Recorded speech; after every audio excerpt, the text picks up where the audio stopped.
masuk pada penganggaran dan perencanaan belanja aset. Menentukan kebutuhan aset. Keputusan manajemen atas aset yang menyangkut pengadaan, penggunaan, dan penghapusan aset dibuat dalam suatu kerangka perencanaan, pelayanan, dan finansial yang terintegrasi dan dalam konteks kebijakan dan prioritas alokasi seluruh sumber daya. Perencanaan aset meliputi penilaian terhadap aset-aset yang telah ada dan perencanaan pengadaannya dibandingkan dengan kebutuhan penyediaan. Selanjutnya, perencanaan kebutuhan aset. Perencanaan kebutuhan aset merupakan rangkaian kegiatan untuk menentukan tujuan yang harus dicapai, memformulasikan strategi, menentukan dan memperhitungkan berbagai faktor yang dibutuhkan untuk mencapai tujuan dan menerapkan semua langkah untuk memperoleh aset yang diperlukan. Aktivitas penentuan kebutuhan aset meliputi yang pertama mendefinisikan tujuan akhir, dan yang kedua menentukan strategi, dan yang ketiga itu mengembangkan rencana ke dalam rangkaian aktivitas yang terkoordinasi. Selanjutnya, mengevaluasi aset yang telah ada.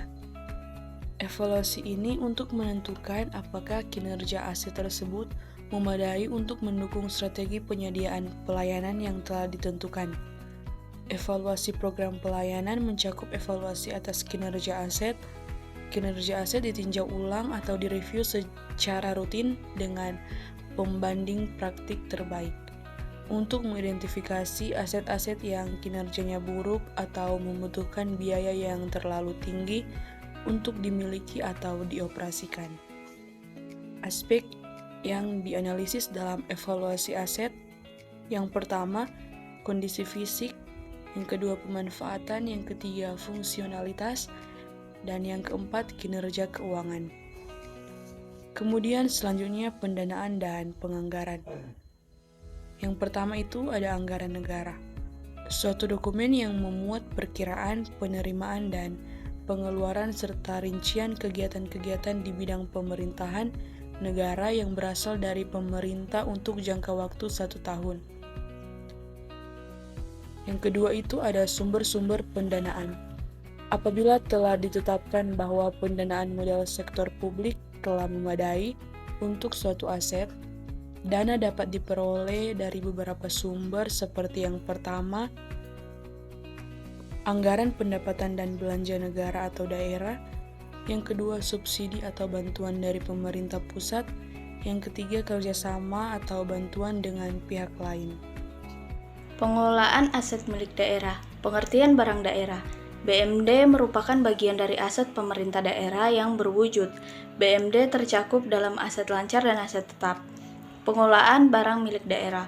Pengelolaan barang daerah merupakan rangkaian kegiatan dan tindakan terhadap barang daerah, meliputi perencanaan kebutuhan dan penganggaran, penggadaan, penerimaan, penyimpanan dan penyaluran, penggunaan, penatausahaan, pemanfaatan, pengamanan dan pemeliharaan, penilaian, penghapusan, pemindatanganan, pembinaan, pengawasan dan pengendalian, pembiayaan serta tuntutan ganti rugi yang ditetapkan dengan peraturan daerah dengan berpedoman pada peraturan perundang-undangan. Pejabat pengelola BMD, Kepala Daerah, sebagai pemegang kekuasaan yang dibantu oleh yang pertama ada Sekretaris Daerah sebagai pengelola, kedua Kepala Biro atau bagian perlengkapan sebagai pembantu pengelola barang, yang ketiga ada Kepala SKPD, Kepala UPTD sebagai pengguna, kuasa pengguna, penyimpan barang, pengurus barang. Selanjutnya, pengadaan dilaksanakan berdasarkan prinsip efisien, efektif, transparan, dan terbuka, bersaing adil atau tidak diskriminatif, dan akuntabel. Dilaksanakan oleh pejabat pengelola barang. Pengadaan BMD dapat dipenuhi dengan cara yang pertama, pengadaan atau pemborongan pekerjaan, yang kedua, membuat sendiri atau sewa kelola, yang ketiga, penerimaan, hibah atau bantuan, sumbangan atau kewajiban pihak ketiga, tukar-menukar, dan guna susun atau peningkatan dan kualitas kapasitas BMD. Selanjutnya, penggunaan. Penetapan status penggunaan barang milik daerah pada masing-masing SKPD dengan memperhatikan hal-hal sebagai berikut. Yang pertama, jumlah personil atau pegawai pada SKPD. Yang kedua, standar kebutuhan tanah dan atau bangunan dan selain tanah atau bangunan untuk menyelenggarakan tugas pokok dan fungsi SKPD. Beban tugas dan tanggung jawab SKPD dan jumlah, jenis dan luas dirinci dengan lengkap termasuk nilainya.